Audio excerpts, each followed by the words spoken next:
o'zingni yoningga yubor, chaqirsang o'zingni qoshingga chaqir. Yuborsang o'zingni yoningga yubor, chaqirsang o'zingni qoshingga chaqir. Ko'zimdan o'tolmay sarkashda g'ubor, nomingni aytganga najot bor axir. Ko'zimdan o'tolmay sarkashda g'ubor, nomingni aytganga najot bor axir. Allah, ya Allah, ya Allah, ya Rabbi, ya Rabbi, ya Allah, ya Allah, ya Allah, ya Allah, ya Rabbi, ya Rabbi, ya Allah.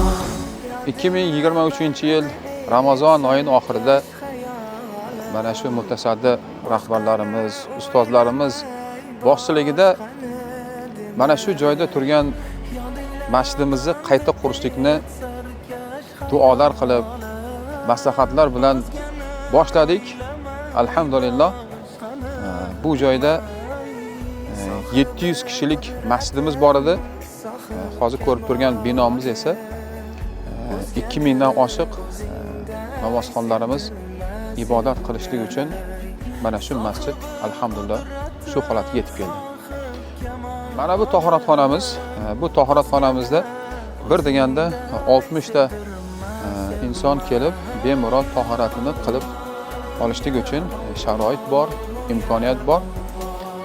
Eng oxirgi uslublarda qilingan hamma sharoitlari, suvlari tejashlik bo'lsin, issiq suv masalasida bo'lsin, bitta jumrayli qilganmiz. Shu bitta jumray ochganda iliq suv chiqadi. Chapishtirishlik uchun issiq suv, sovuq suv ochishlik shart emas. Mana shunaqa qulayliklar bilan qilindi inshaalloh. Mana bu binomiz ayollarga namozxona. Ya Allah. Bu yoqda esa o'sha masjid xodimlariga xizmat xonalari. Bunaqasi tumanimizda yo'q. Mana shu mehmonlarimiz bo'lsin, turistlar deymiz. Mana shu o'zimizning xalqimiz ham bo'lsin. Kelgan inson bemalol tahoratini qilib, mana shu namozini ado qilishlik uchun ayollarimizga alohida namozxona qilingan. Chiroyli, hamma imkoniyat, hamma qulayliklar bilan qilingan. Inshaalloh karim bemalol kirib namozini o'qib ketishlikka imkoniyat, sharoit qilingan. Va shu ish qilib borilyapti. Muhtaram azizlar, siz azizlarning qo'llovinglar bilan masjidimiz mana shunday go'zal shaklga keldi. Inshaalloh karim tez fursatlarda bu masjidimiz bitib, bu masjidlarda minglab insonlar Allohga ibodat qilib, mana shu masjidlarda jumalarni kunlik 5 mahal namoz va hayit namozini ado qiladi. Va bu ishga siz azizlarni qo'shgan sarmoyalar bilan shu holatga keladi. Va siz ham bugun imkon bor azizlar bunga hissa qo'shishlikka.